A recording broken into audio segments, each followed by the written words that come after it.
must be a kind of blind love. Hey there, Zeneca. How you going? I can't Good, good. How are you? Pretty good.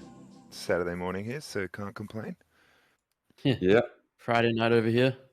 Friday night here too. that's the thing, man. The old global. It's really hard to find a suitable time globally, but this seems I mean, like I a think pretty it's good quite time. hard over here in Australia to really match. It's like our big part of the day is where most people are sleeping, so unless you rearrange your sleeping pattern, it's like, I don't know. Yeah, it's tough for Aussies for sure. Mm. Yeah, man. My sleeping pattern has just been like pretty much nocturnal since we launched this project. I mean, my sleeping pattern is nocturnal, even in Europe. Like, so much of it's basically run on like US time zone specifically. That US night is early morning here, so I still have to stay up. Yeah. That's just the whole crypto space, right? Even for me, I'm in Eastern time zone, but I feel like I can't go to sleep when China's doing Yeah. stuff. Yeah, Dude, it's crazy. 24/7. It's crazy trying to adjust. Like even last night, like Alex and I were up to 2 a.m. or something trying to get this roadmap announcement done. But it's not just announcing. You drop the announcement and then you gotta like kind of stay there for an hour, 2 hours after, as everyone kind of asks questions. Wake up 4 hours later, jump on, Yeah. an AMA. Yeah.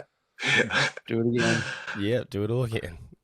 We're recording, fellas. We're ready to go. Just letting you know. Cool. Right on. All right. Well, I'll start, I guess, by thanking Tinfoil and Zeneca for coming. To start off with, I guess it's probably good to maybe just address the roadmap quickly. I know a few people have had some questions about it, or some weren't so happy with it. Some people have been very happy with it. I guess for us, we were understanding from the community that people weren't really liking ETH. And did kind of wanted to avoid the gas fees and stuff like that. And that was the basis of our plan to kind of try and come up with an alternative chain for that. But we will be putting a poll up to kind of vote for the next chain, so that can be more of a community-driven thing. And we'll see if he prevails, then we'll look into that. Does Alex? Do you want to just like skim through it, smash it out? Yeah, So we know what we're talking about. absolutely. I mean, so yeah, obviously a few key points that we've kind of made by sort of reading the market and chatting to everyone is I'll sort of run through those. So number one, we've decided to reduce our supply by over 50%. So we've cut it down from 7,777 to 3,333. And ultimately this is reducing the supply is obviously going to increase the value across the board, but we thought that especially with like going into a few other of the smaller communities as well, like we want to utilize this migration cross chain, and be able to really like make the most of it, I think, all around. So that's like a big sort of driver as well, of being able to do some smaller drops on more chains, whereas our original concept was do a smaller drop on Fantom and then one big main drop on Ethereum. But yeah, just after sort of like watching how the NFT space is working as a whole at the moment, we thought it'd be a bit more fun and interesting to sort of diversify and tap into some other markets. And like Dan said, we haven't written Ethereum off altogether, but for this first one, we thought it would be better to go somewhere where there isn't crazy gas fees, because gas fees have just been mental lately. So that's. I mean, we can probably talk on that. What do you guys think about? Yeah, I was going to say, like, maybe like Zeneca, how would you feel as someone who is mainly on ETH and from ETH about? I know you've just come kind of the Fantom, but even like other chains or alternative chains, are you interested in growing your NFTs on those, or is it only just because of the high gas fees that you've kind of come over here for now? I mean, I have some NFTs on Solana, Fantom, Tezos, and I'm interested in it because people are fed up of gas on Ethereum at the moment, and it's not really a good environment for sort of people new to the space, people who don't have a lot of money to spend so much on gas, obviously. So I'm excited seeing more projects launch on other chains, but sort of in my mind, it's like Ethereum is still king, and it's the lion's share of the market, and it probably will be, I think, for the foreseeable future. Obviously, gas isn't sustainable, but when we have things like more integration with layer twos and seamless integration and sharding, and a lot of these things are layer twos are here, but sharding, is a long way in the future.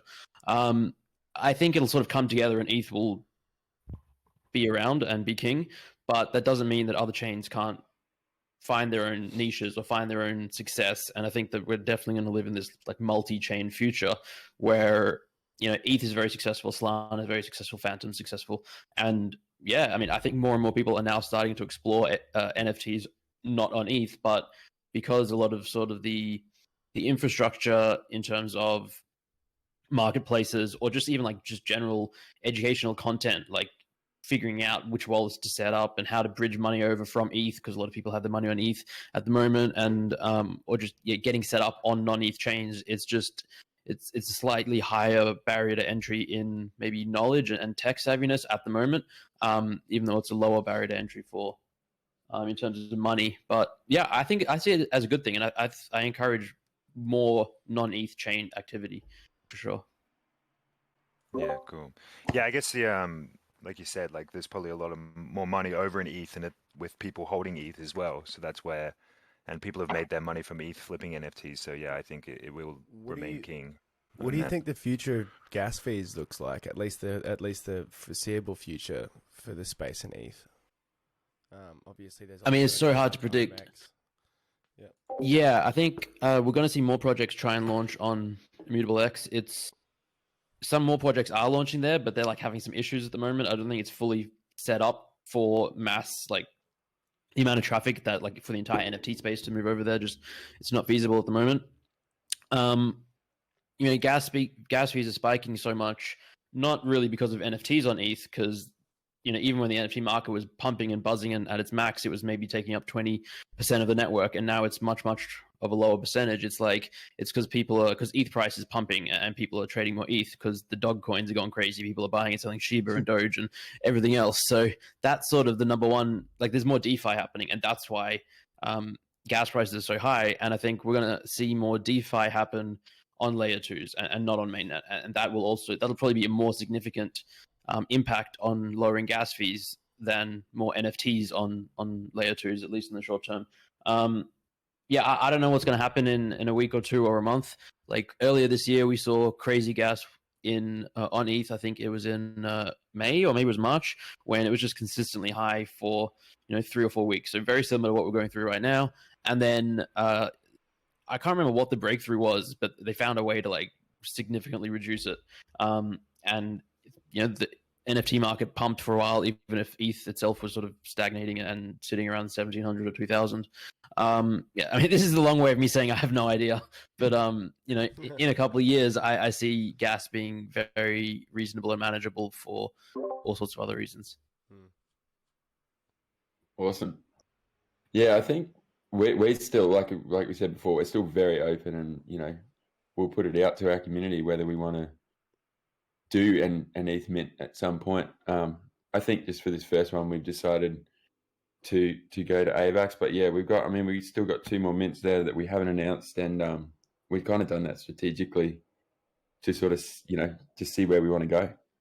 And I mean, obviously, yeah, there is a huge point of that is definitely looking at the big and broader NFT community is definitely on ETH. So I mean, we're actually looking very hard at IMX to do, we were looking potentially even doing this first drop on IMX, but so that's still on the cards as well. Yeah, it was also. Why did you choose? Sorry, no, yeah, I was going to ask why you chose Fantom over all the other options to begin with.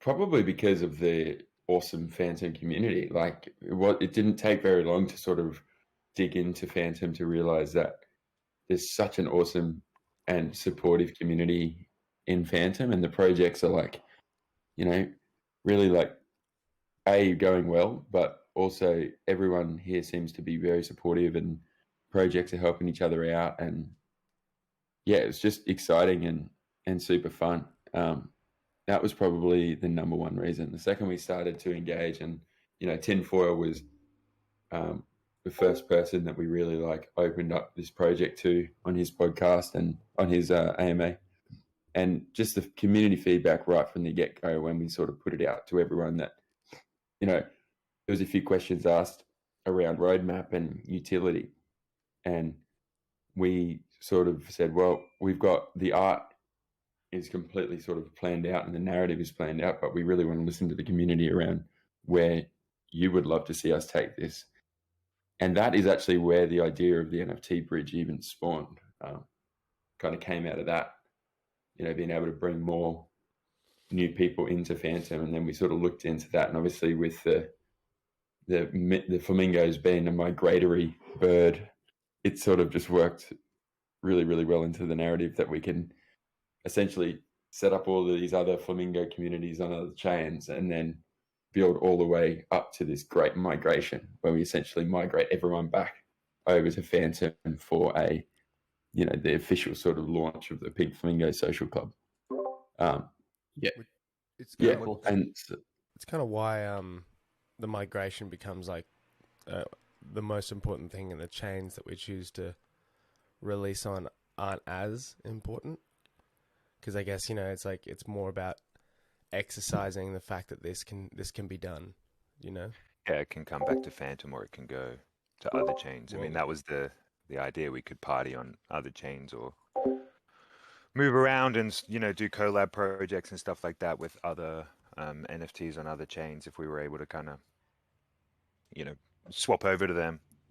But what I was going to say on Fantom, which I think has been an interesting thing, is that people are talking about this bear market in NFTs, yet if you come to Fantom you could almost be confused about whether there is actually a bear market. And I think that has something to do with the community, and it seems very close, and people are helping each other out on projects and all kind of involved. And I mean, it's creating like a structure of community to help out everyone. I think that's what's been really cool. I don't know if that exists. I mean, clearly it would definitely exist on ETH, but on the alternative chains, I don't know if that actually exists. I mean, do you know any of this anywhere else? Tinfoil is the man who's been involved in it. You've started on Fantom as NFTs? Well, so I started on OpenSea. I think my first NFT actually was an Axie Infinity character, because I got two little brothers. So the big inspiration for me getting into NFTs was the idea of GameFi, because seeing my little brothers, the amount of time they spend playing Minecraft and Roblox, and the amount of money being spent in those games. When I learned about GameFi and being able to potentially have skins as NFTs and being able to sell those back on a secondary market for money again, that was a big deal for me. So I got into the GameFi aspect of things, and then started collecting JPEGs on OpenSea. But then I started fucking around with DeFi, and it just didn't really seem feasible on Ethereum. So I remember reading some article about Cronje talking about Fantom, and I was like, ooh, that guy's kind of a big deal. I'm going to go check out that chain. And at the time, there was nothing to do here. We didn't have dexes. We didn't have fuck all. You just held a token. But then Spooky Swap came out, and some of the other dexes came out, and there was so much effort put into it. It was really cool to see. So then all of a sudden, you could start doing stuff with these tokens. And then during ETH's kind of NFT pump, the first project started popping up on Fantom. This was when Fantom was 30 cents. I was minting BitHumans for $30, whereas and their floor is now 10 grand. Yeah, that's ridiculous. It's super crazy. So that was kind of the beginning for NFTs for me. It's But the then, beginning. yeah, so then I got back into OpenSea because that the human collection really brought me back onto Ethereum. So then I got into Zed Run and just a whole bunch of different stuff. I'm a follower of Zeneca, so I was, look at projects that he puts his spreadsheets out on. Uh, had some kind of big wins over there, and then kind of ever since the gas fees started getting crazy over there, it's usually sell an NFT on OpenSea and move that capital into NFTs on Fantom. And that's kind of been my go the last 3 months, to be honest. Yeah, that makes sense. Something you said Um, there is pretty rad. In the way that you moved back to Ethereum for the humans. Like, I find it just an interesting concept that someone would be keen to jump or move coin based on the artwork or the project, which is in a way where this is kind of rooted. Well, that's what I thought was so interesting when that idea got brought up in our little rabbit hole chat. Uh, was like, yeah, that is a big deal because the bridge has been talked about a lot because for me the humans are the Genesis art. That was the first art of her collections that came out on Ethereum, but her Fantom community is just insane. So you see the bit humans valuations are crazy, and the ancestral human drop went perfectly, and she just sold that one for 150,000 Fantom. Uh, like that collection's crazy. But it's funny because everybody is kind of waiting for this bridge to be able to bring the humans back from Ethereum. So like they have a kind of a weird valuation right now where even though it's the Genesis art, they're kind of priced the same as her third collection, which is on Fantom. Uh, so to me, I'm super interested to see when the bridge happens, uh, what the value prop is on that original Genesis collection, if it can come back over to Fantom. Because everybody on Fantom just seems to just hate fees. yeah, they suck. And is there something to be aware of as well for any community of any coin that as it grows, is it obvious to expect fees in a way, like for any coin if it grows to like very sizably, like if it explodes, is or yeah. Yeah, I think the general consensus is that you'd think fees would go up. I think that's where Fantom gets a little bit interesting. Like we're going to learn kind of about the scalability of how this DAG works because it seems like gas has gone up, um, but I'm not sure if that's just because like we're doing more transactions on a daily basis than Ethereum now because of Andre releasing that rarity game and uh, DeFi kind of booming. So gas is up on Fantom, but the number of nodes haven't expanded this fast either. So I'm not sure if that's part of the issue. Uh, is if transactions increase too fast compared to in when you look at the ratio of node numbers increasing. Yeah, But I that's one imagine of the that biggest would probably problems on Fantom, anyways. Is we need more decentralization. I think there's like 60 nodes right now, and we'd like to see that number grow. yeah. The problem with decentralized, huh? Yeah, yeah. Cool. Well, I guess pose a question here that I guess where we were talking about the cross-chain and NFTs, and in my head, I see kind of like the benefit of a cross-chain NFT is that you can um, pick and choose like a marketplace. Say if like ETH is high gas fees, you can move over to Fantom to sell, or you could have, head over to AVAX if AVAX is like pumping or just had a pump and there's lots of, um, people with fresh cash there. Do you think projects will hold different values over different chains if they're able to be kind of swapped or cross-chained? Or would they, because of that, just probably maintain a value? And that would be maybe different coin to coin, but very similar.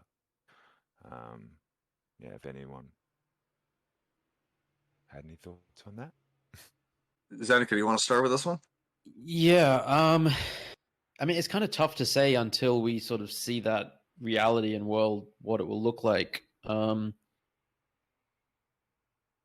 I can see certain chains sort of fetching a premium, but then at the same time, if you can just sort of relatively seamlessly bridge that NFT back to whatever chain you want, the marketplaces or the market rather should just sort of equalize and value them roughly the same over chains, and then it'll probably be a situation where there'll be sort of arbitrage opportunities if people can buy one on one chain, quickly bridge it over, and if the floor is higher on another chain, maybe they can sell it there, and then we'll be in that world for a little while, and then we'll have these probably multi-chain marketplace aggregators, which very much evens the playing field.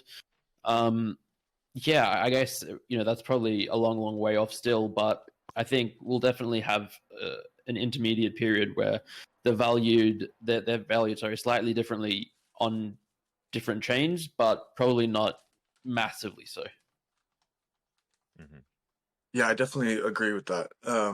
There is the human example is that one I'm super intrigued to see play out, because again, to me, my value prop on it is her Genesis collection on Ethereum, which is a 1,000 supply. It basically has the same floor right now as her third collection, which she released on Fantom, which has a 3,000 supply.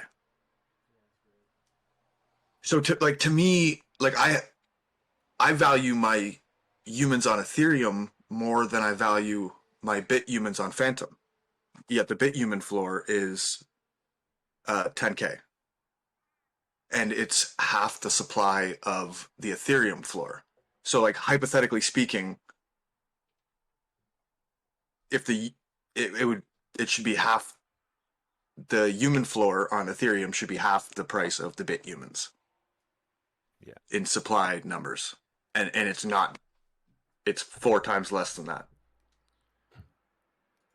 So I think that's just like inefficiencies in the current market, and just sort of lack of maybe education and knowledge, and all sorts of just inefficiencies at the moment.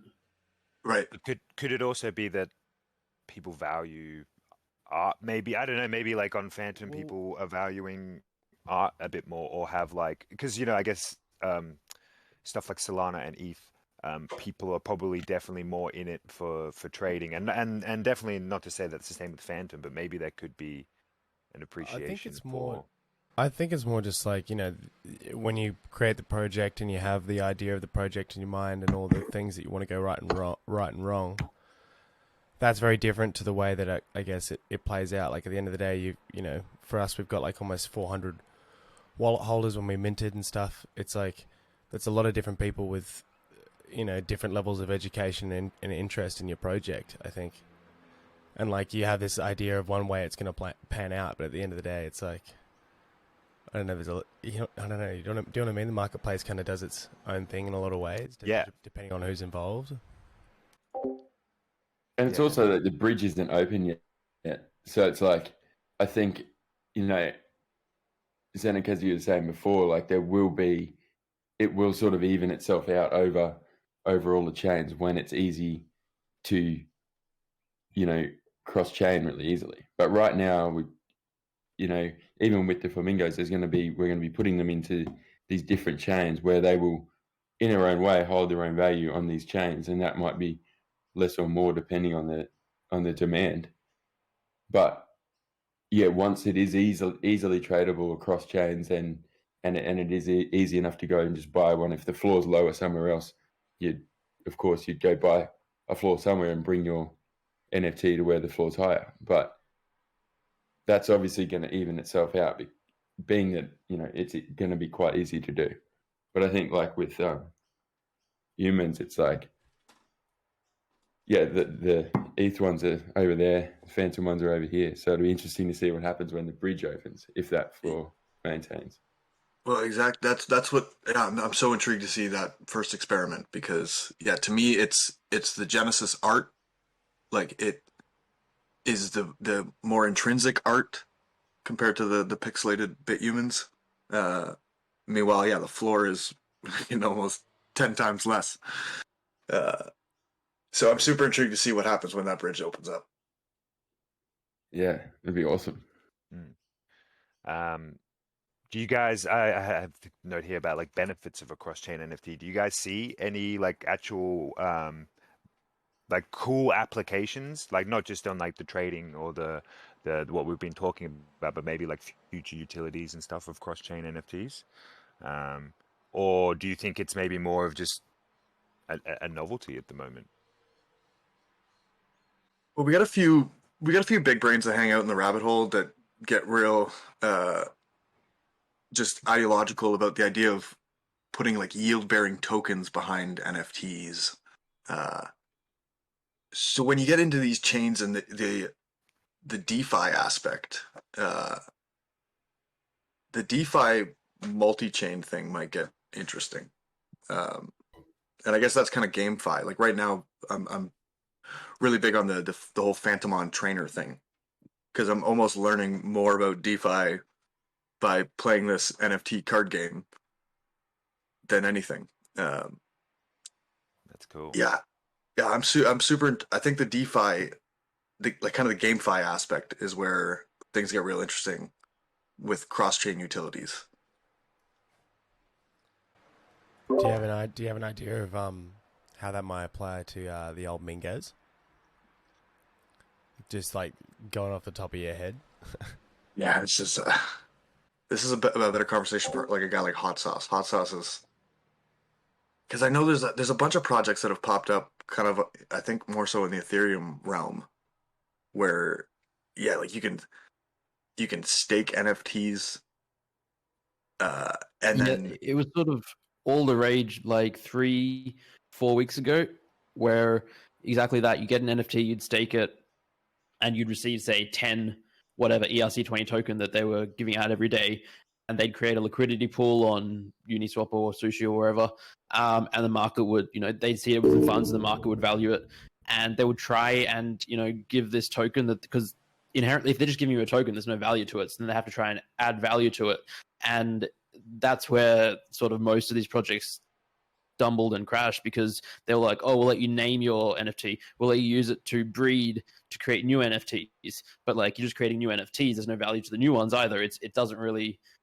didn't really lead anywhere. So it hasn't, I don't think we've seen the true integration of NFTs and DeFi yet, but we will. We've seen a couple of projects that have been really successful with it, like the Cyberkongs. They've just been around for like, I think they started at the start of this year, and I mean, they have a token, and I think the banana token is what it's called, because they're monkeys, and obviously the token is banana. It's like $10 each or something, and they get 10 a day, so it's like ridiculous amounts of money that they're it's $50 now. wow.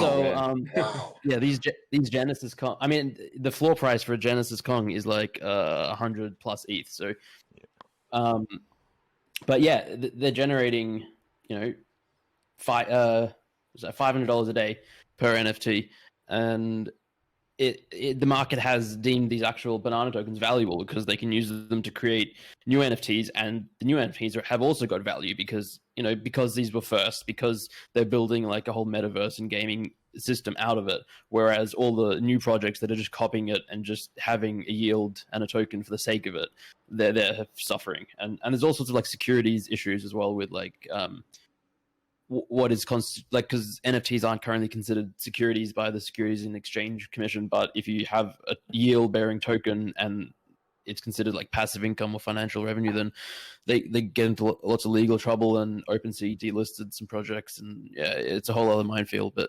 it is cool, NFTs and DeFi, and I hope we see more of it in good ways. Are the NFTs just pegged to their floor? Like when you put them into a liquidity pool, is it just pegged to its floor price? That's what I was trying to think, because wouldn't that floor price, you could easily just manipulate that and then Yeah, so you don't actually put the NFTs into the liquidity pool. It's the ERC20 token that you get for like staking the NFT. So the NFT just gets locked up basically, and okay. it can't be sold or anything. And then you just generate ERC20s, which obviously can be in liquidity pools. Yeah, because that's kind of how Fantomons is doing it. So you mint a trainer card, and then you send your trainer card to the Healing Rift, which then earns you ent gunk, which is a food that you'll then feed your Phantomons. But that basically, by feeding your Phantomons, it burns those tokens. And then the Phantomons, by feeding them, that's how you increase their attributes and stats. But then they have another token that you can buy on Sushi, and you do liquidity providing the pairing of Fantom and this P-Gunk, and that earns you another type of food that's a high grade food, which increases the attributes and stats more so. And then that P-Gunk is also your governance and voting rights for when stadiums launch. And I guess that's the fee to enter stadiums and tournaments. So it's a super interesting system, but you have to grow a big community behind it for it all to work. Yeah, there's definitely some really cool stuff that can be done, and it sounds like is being done. Yeah, I mean, I love it. I think it's really cool. I suppose with the Mingos, we'll just set ourselves up to.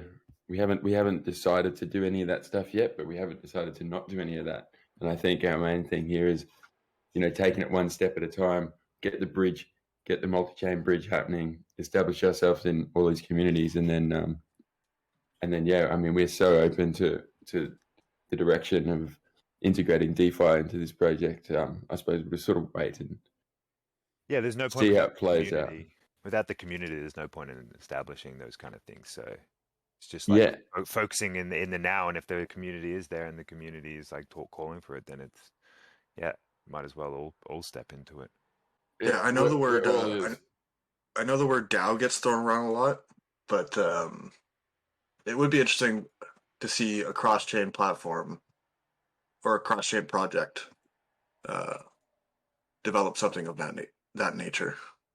Yeah, well, that would become so big, right? If it's like across every chain, it's like wow, becoming a big DAO with a lot of people. Yeah, right. And it's been super interesting seeing the different structures that are starting to come out of DAOs on all the different chains. Yeah. Like Nouns is absolutely killing it. Nouns? Yeah. That's a cool DAO. They're killing it.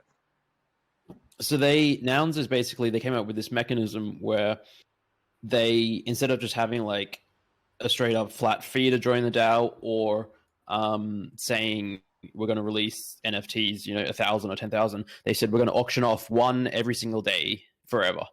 And whatever money gets raised, that goes into the DAO. And the person who wins the auction gets that NFT. It's like a profile picture type thing. That's their membership to the DAO. And then, equal vote, one NFT is one vote, one stake of ownership in the DAO. And I mean, they're going for hundreds of ETH per day in auction, I think. Well, at least they used to be. Now, I'm assuming they're still going for like between 50 to 100, maybe over 100. But people are paying tons of money. They've raised a ludicrous amount of capital because they've been open for a couple of months. And yeah, it's just a cool DAO.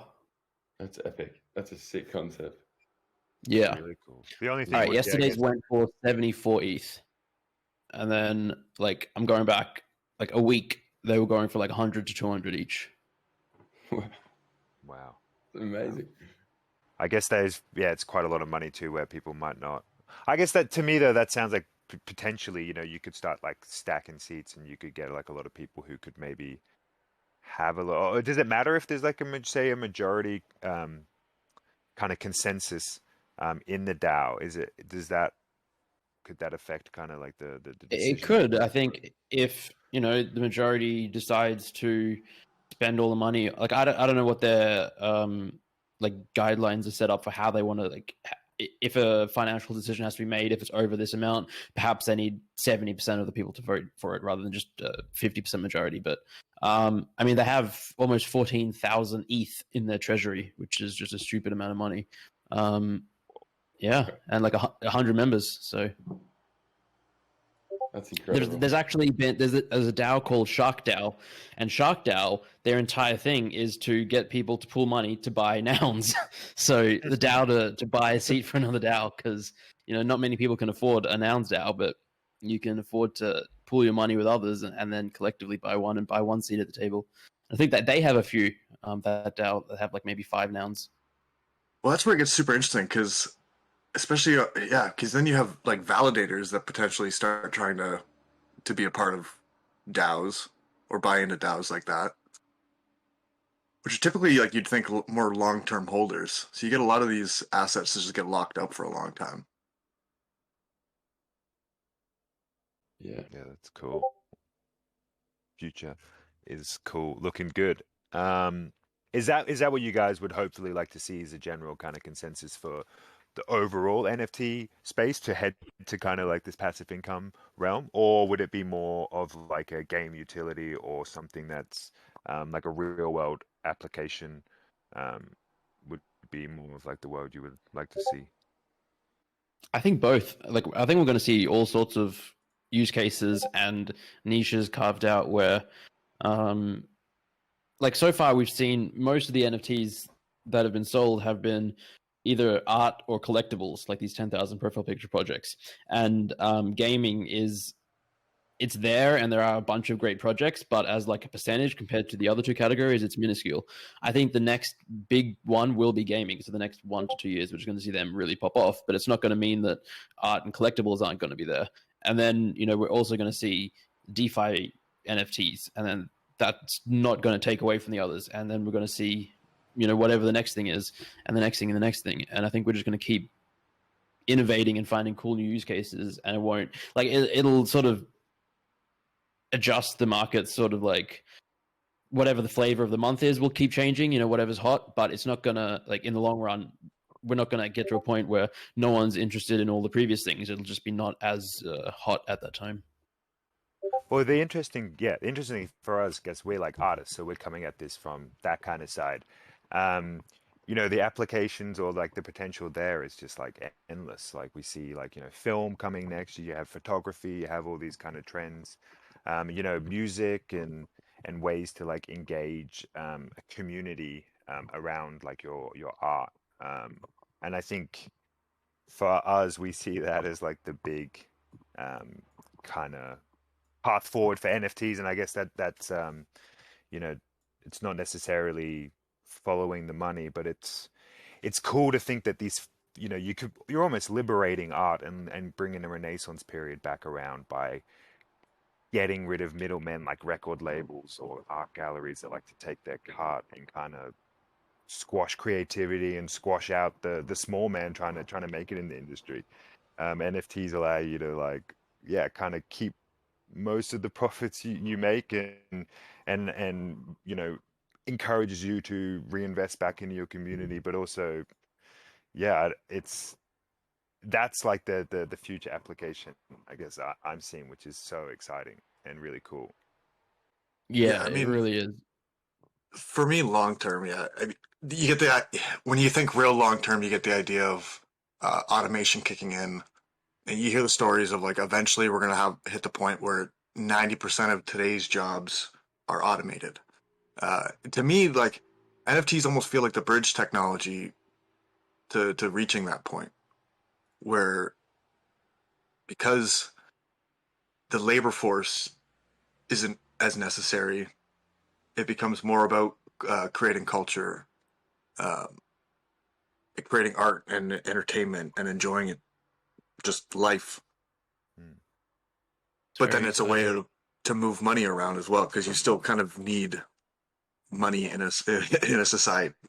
Yeah, I do think this is like the beginning of cultural revolution. Like, you say art, but I think it is all a culture, like many things. And yeah, like you mentioned music NFTs before, we haven't really seen them take off yet in the same way, but we absolutely will. And that's really cool and exciting to see, or will be exciting to see. Sadly, I have to leave. I have another thing that I need to attend to, but this was really fun. Thanks for having me on. oh, thank you very much for coming, man. It's been a pleasure. Thanks, Yeah, man. definitely. Very much That's awesome. appreciated. Thanks for chatting. That's awesome. Yep, we'll have to do it again sometime. Cheers. Definitely. Absolutely. Have a good one, man. Take care.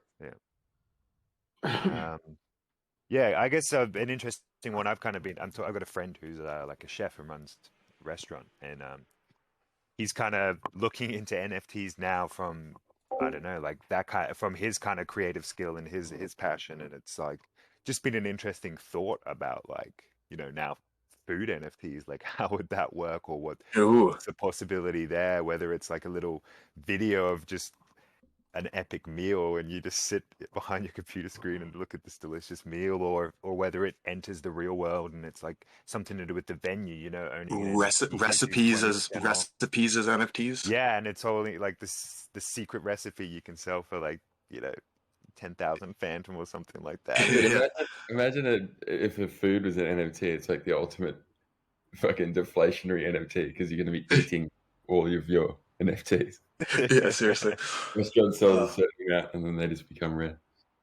It's ridiculous. Yeah, well, you get so interesting. Like Bush Doctor is a guy I love chatting with on the rabbit hole because he's got this idea of like pockets of freedom, where the dude's buying land and like essentially wants to create an art collective that, like, if you're a holder of an NFT, like you have access to this pocket of freedom, this plot of land where you literally build communities. And Bush Doctor's he's going hard out at it as well. He's like already made like footsteps and motions towards it, hasn't he? He's like, yeah, he's been acquiring the land. You know, he's got his art project out now, which is kind of about building his brand and acquiring capital to continue to just build on this idea of pockets of freedom.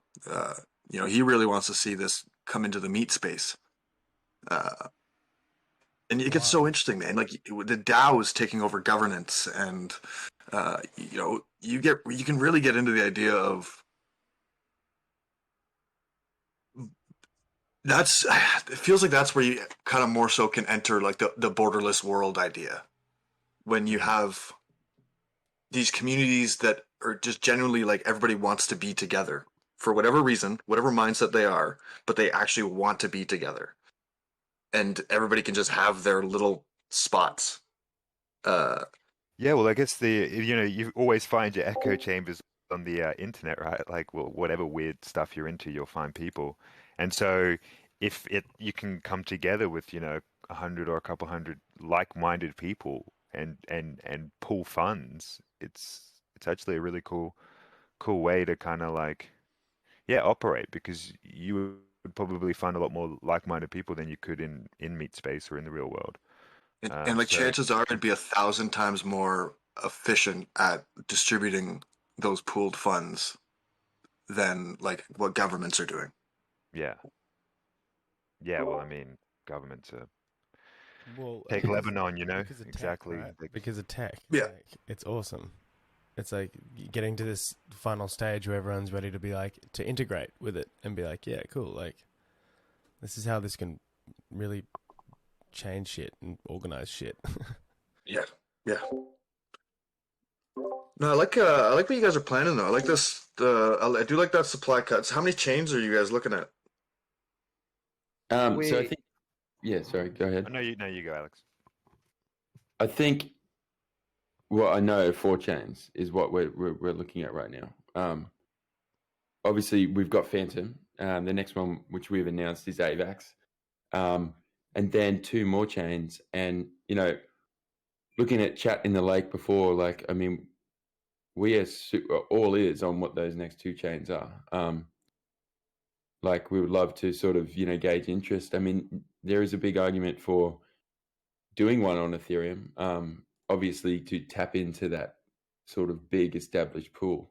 That said, obviously, all of these other chains as well are, sure, they're not as established, but they are definitely growing very quickly. And, you know, I think the bigger picture of bridging is not necessarily about bringing money from ETH and putting it into Fantom. It's about creating a multi-chain NFT sort of universe where utility is shared across all, and like, you know, what we were talking about before about DAOs and, you know, DeFi, and that is where, you know, long term this could go. So I think, you know, as far as which chain is first, it's sort of like, you know, we've decided to go with AVAX to to keep our fees down, and also that's the first chain. But so yeah, 4 chains total for this project. Obviously, we're capping at that because we're not going to increase supply, obviously. Yeah. And within that, there's a reserved couple of hundred that essentially we are going to keep that Genesis flock, the limited series lottery. We're going to hold those essentially for a community-driven drop at some point, and that will be only available to Genesis holders. And that could be something like we were talking about the undead flamingos or something like that. I mean, there's a world of possibility, and we don't want to make any decisions yet. We'll come up with that with everyone. So Sounds awesome. Sounds Yeah. awesome. Yeah. If So anyone's got so any- then, how's the what have you decided for? So I'm just doing math. 3,333 on 4 chains, about 833 a chain. We got 777 already on Fantom. So like what, 850, 870 on each chain. they're all going to be 777, and then we'll do the rounding up the numbers on the last. Oh, okay. The Genesis one. So I Okay. think the last one's like 225. 225. 225. We're gonna leave this open for like one of our team members kind of suggested possibly like, I don't know what's really popular is like a undead series, or basically like artistically the way I'm thinking is like maybe that the community can help vote on a brand new skin of some kind, and Cool. we generate the final 225 as like an undead flamingo or something like that, and that mint will be only and exclusively available to the Genesis holders. Cool. And then each Genesis holder will get. So it's gonna work. Well, it's like a lottery, One right? free, So, like, one free mint per minting wallet for on the other for chains. the AVAX, just for AVAX. Yeah, I believe Alex. Yeah, it's just AVAX. Only because, I mean, there's been a few questions around this, and I'll just sort of touch on all of that. Originally, sort of pre-mint, there was a post where we said that all holders would receive a free mint on Ethereum. Obviously, this was before we actually announced our first announcement regarding the mint, and this was also while we were still looking at doing such a large mint on Ethereum. Obviously, we since came back and reassessed that, and our roadmap is kind of updated as we go. So every time we've updated our roadmap, we've been posting in announcements, and we apologize if it wasn't very clear, but yeah, how it works with the free mint is each wallet that minted on Fantom is going to receive a free mint on this next mint, being AVAX. We obviously can't offer free mints on every chain because, for obvious reasons, we would be giving away. If we were to give everyone a free mint per holder on every chain, that would be the rest of the supply we'd be giving away for free, which would obviously have some very detrimental outcomes for the project. So yeah, that's basically,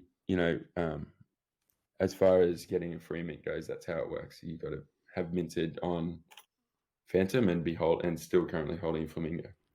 So, Alex, you and I were having a chat last night about trying to make a decision whether this was the right thing to do, and I guess just personally, from my opinion, being my first ever art project, or just us as a team, the first ever NFT that we've kind of dropped, to have that response that morning in an hour and a half, and all the people jump on and show all their fucking support. It was kind of like, whilst obviously everyone that holds a Genesis Flamingo, whether you bought it on the secondary market or not, is still part of the Flamingo Fantom family. It's like, yeah, the people who participated in that mint, I guess we just want to try and give, everything back to them. I guess it's like above all. Mm-hmm. Yeah, I mean, yeah, minters get rewarded on the free mint, but I think Genesis holders in general, like anyone who holds a Genesis, is going to be rewarded throughout the roadmap of this project going forward. I mean, once we integrate the Pink Flamingo Social Club, there's going to be a lot of benefits for Genesis holders. Once we start talking about our Pinksy dust, airdrops and all of that, like, going to be stacked towards Genesis holders. And yeah, there's going to be multiple perks, and like, we want to make sure that we always do reward the early adopters. And obviously with the free mint, especially those people who really took the risk with us in the first place and invested on that mint and helped us sell it out so fast. So I think sounds it's one good of to the. me. Sorry, boys, I gotta run. I got another AMA in 10 minutes. I'm gonna. You want trade spots with a hot sauce, maybe? Yeah, I saw Hot Sauce got a Yeah. question, so I'll invite him up to speak. Thank you All so right, much, boys. Tinfoil. All right, Thank you mate. very much. Appreciate it very much. Looking forward to it, boys. Thanks Looking for your forward help, to it. brother. Cheers, Yeah. brother. Thanks Chat so soon. much. Chat soon. Invited you up, Hot Sauce. Step up, Sauce Hotsman.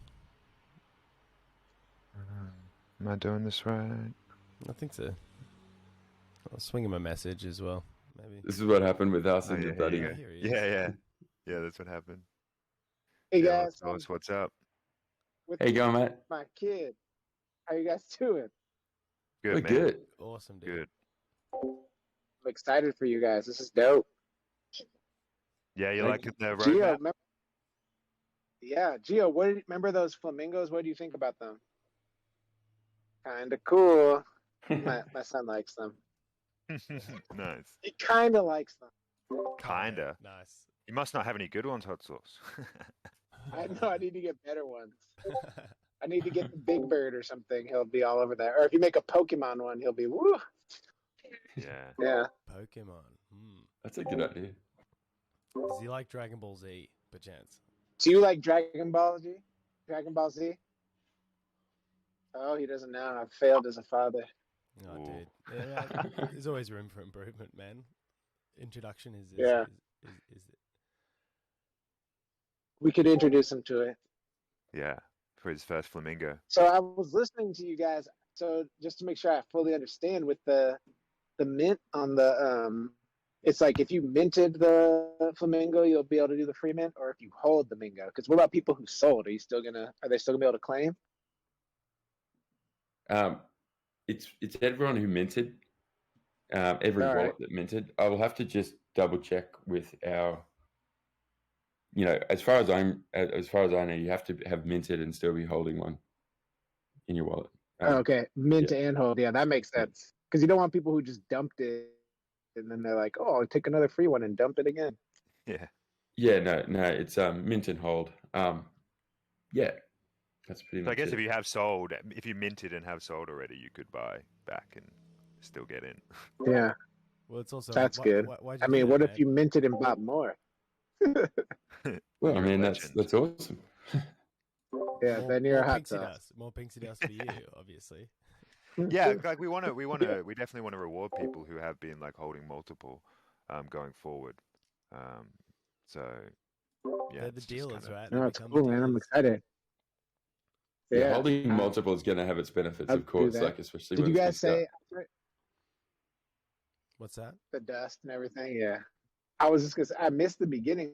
So did you say the next one will be AVAX, or was it a different chain? It's going to be AVAX first. Yeah. And then we're going to open a poll on the other two and go from Okay, there. We've that's got some cool. ideas and we know it's possible. So yeah, I mean, people were there's a couple of guys saying that, a little disappointed about moving away from the ETH thing. Obviously, a lot of people are stoked about moving away Okay. from ETH. But yeah, we're hearing both sides, and so yeah, we'll put it out there. Guys, we're completely why open. not? But yeah, I think the Yeah, big point. Cool. Sorry, mate. Go ahead. No, you go ahead. Sorry. So I've got a bit of a delay here. Yeah, I suppose the big point is we want to mint and be able to bridge on multiple chains. So, as far as which chains first, we're going with AVAX, and the other two, we'll put a poll out and decide from there. But we're all ears. Also, if anyone's got any questions, feel free to raise your hand. We'll probably take questions for like 5-10 minutes and maybe call it. Here we go. Oh, Is there anything else from reading the announcement and whatnot from last night, Hot Sauce, that you want to kind of talk about or have any questions about? I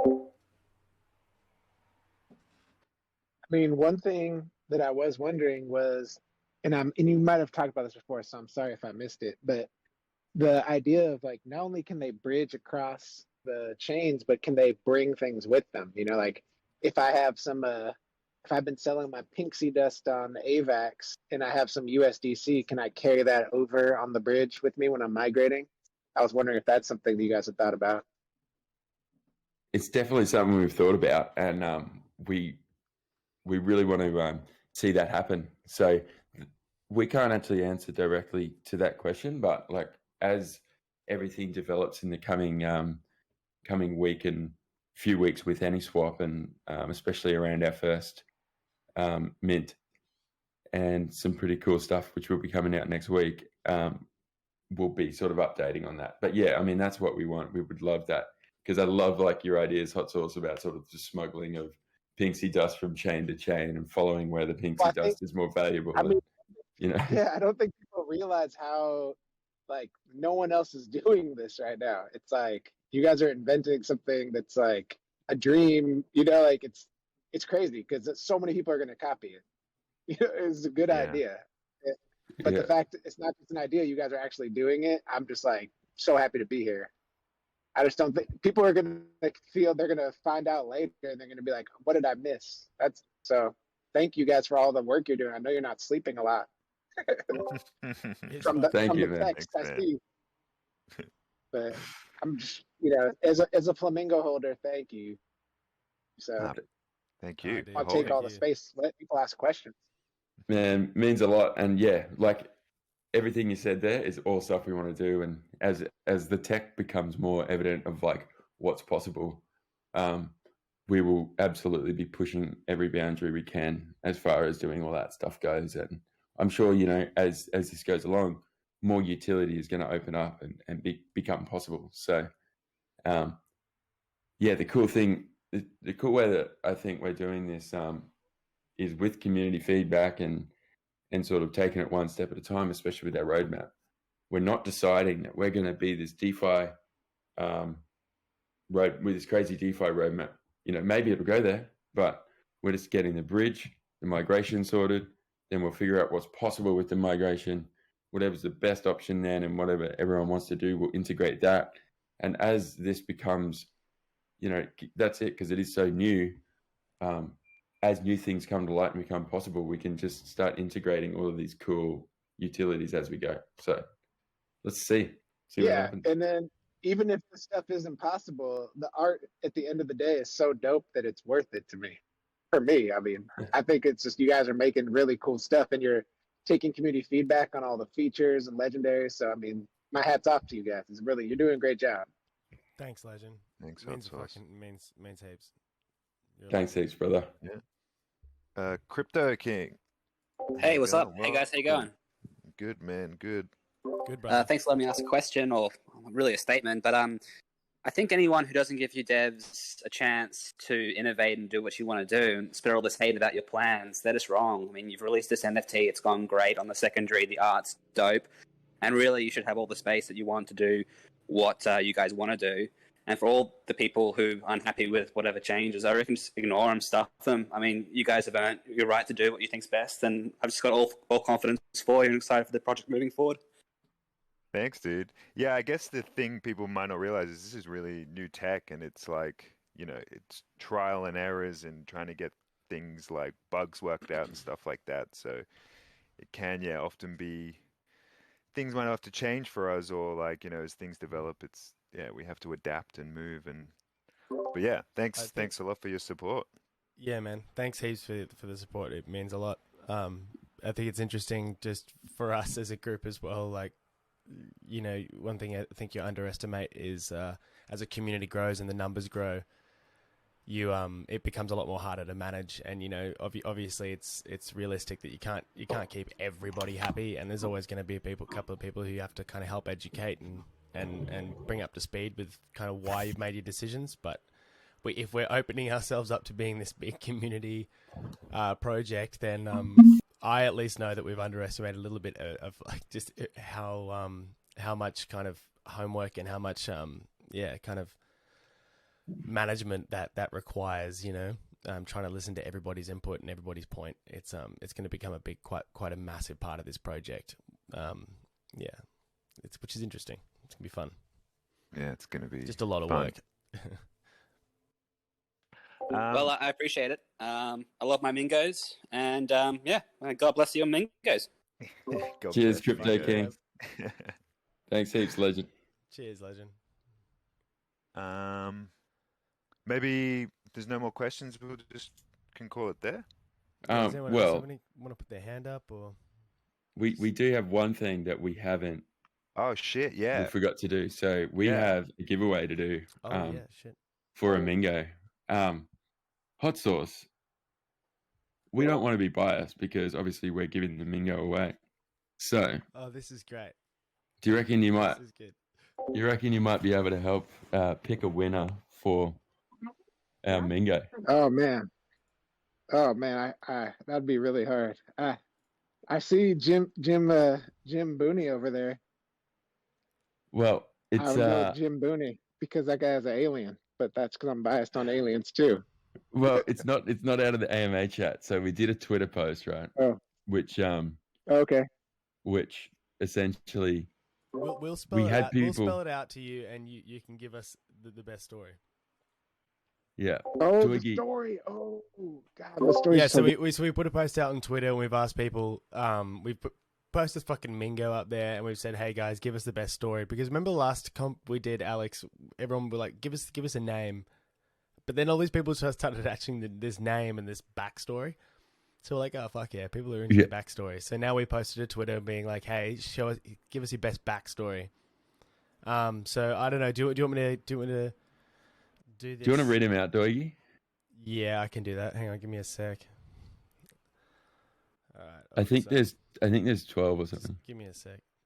You read the first If there's one. like I'm gonna bring, if I'm there's gonna like bring Twitter up. 50, then obviously it's gonna be. All right. All right. Shall I read? Yeah, go for it, Dan. The first one says Brian listed his legendary for 1.5 Fantom, thought it was 1.5k. Holy shit! That's Brian lived okay. up to his name again. After he's been on the road since the last Halloween party, he spent all his crypto and his keys. He was dropped off here by a well-meaning taxi driver. He is known for such escapades. Fuck, I'm a terrible reader. Sorry, I butchered that. Think, Steve. That's one. Blackout Brian is an avid fan of the pink stuff, often using his bags of it in one night. Last night he was happily using his straw to suck off some of the good stuff when he was sure he saw a samurai. Long story short, he stole the samurai shoes and ended up beaten and bloody in the alleyway. It's a good one. I got one. Hang on. This is TJ. Brian couldn't recall much when his fellow flamingos woke him, but after a couple of minutes, his eyes widened and his wings spread. He then took off his hat and said, "I saw it. I saw the bridge." Think Steve says. Anyone get what the bridge is? Hang on. Wait, there's like a. Next one is from Tuho Purse. He was having their daily drink contest with friends and just lost it. Actually, he won it again, but doesn't remember it. Found himself on the roof of a club and fell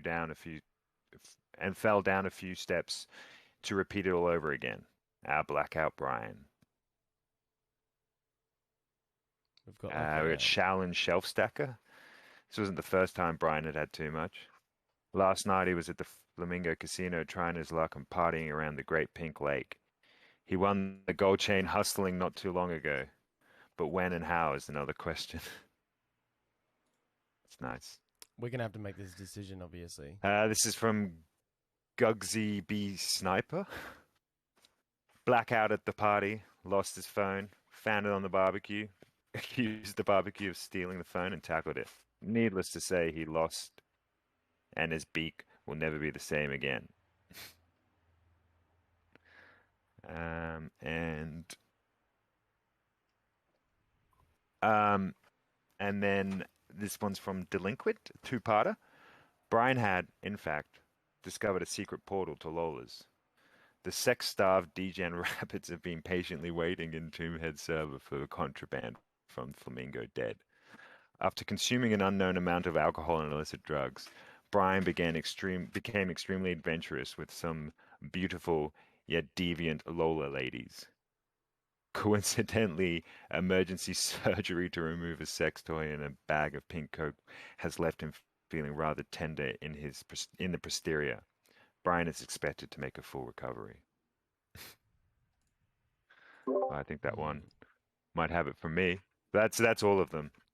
Well, there's also this very large story from Muzz. Oh, do you have it? I've got it here. It's like a picture. Let me read it to you. So they call him Blackout Brian for a reason.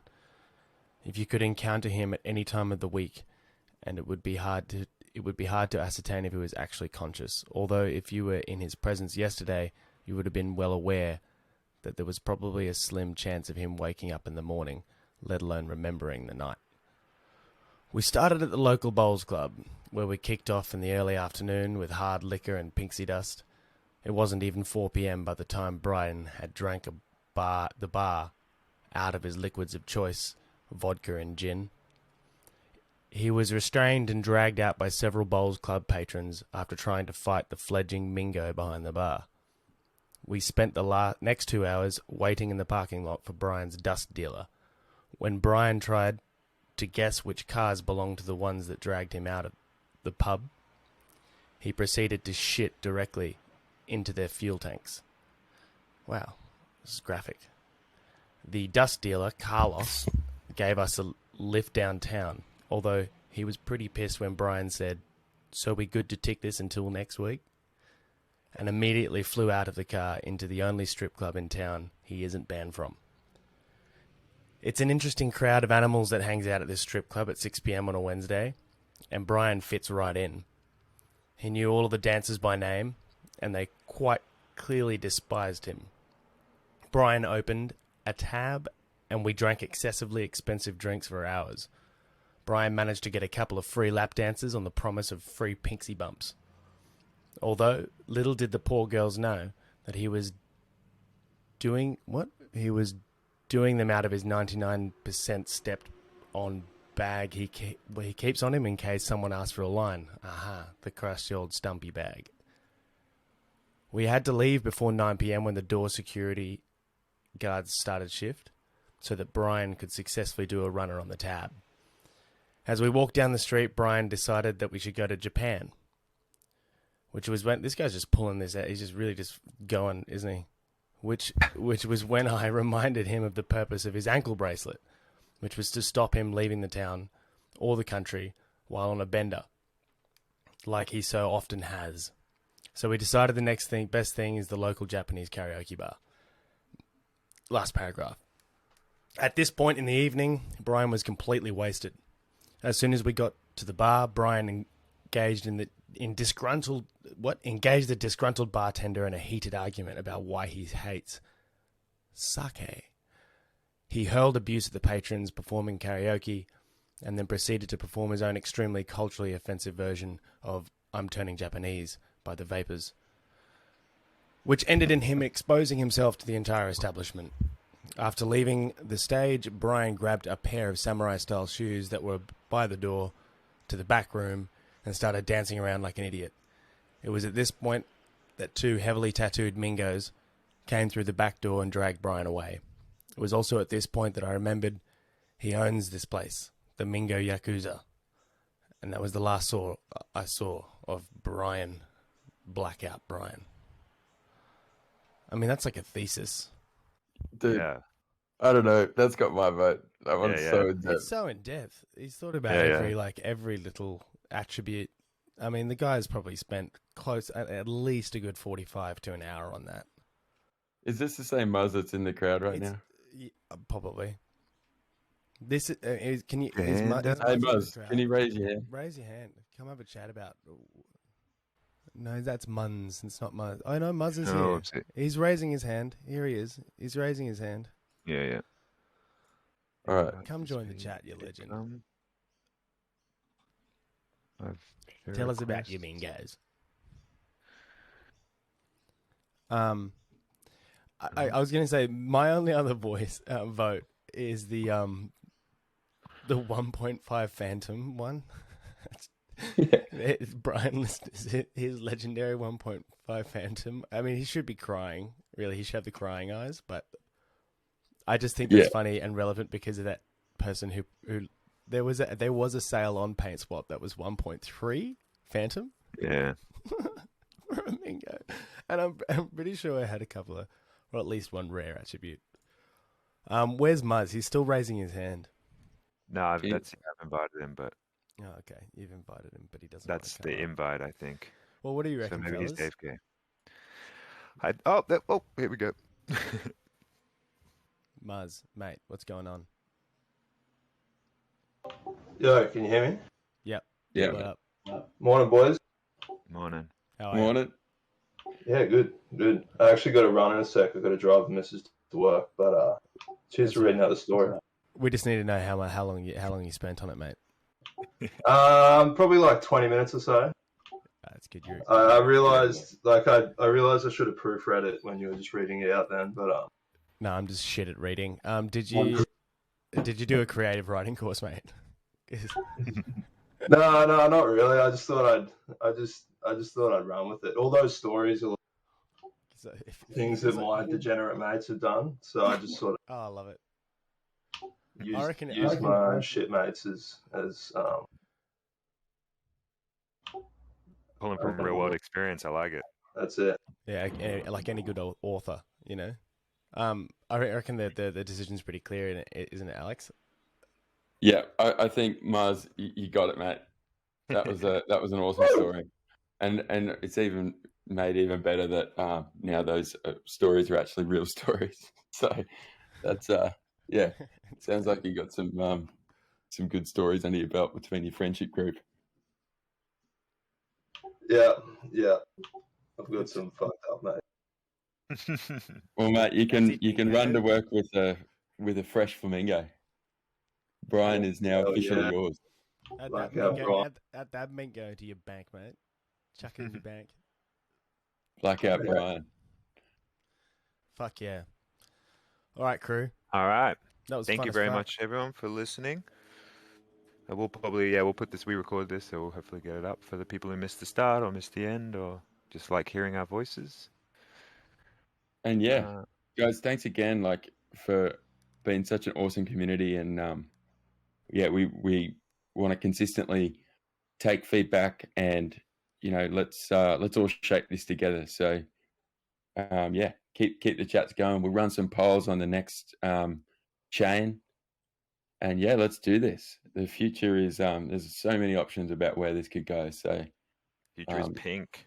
The future is pink. So who knows? Think of that, Dan. How long? That was good, mate. Well, it's been a while. I've been last night. I woke up from a dream.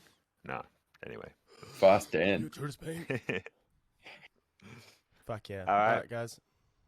Have a good day, peeps, or good nights. Have a good one. Good morning. Good morning, Muzz. Good evening, and good Muzz. night. Enjoy Brian, Muzz. You're crazy. Yeah, enjoy. Muzz, please DM your address. Sweet. Cheers, boys. I will enjoy Brian. See you, legends. See you, legend.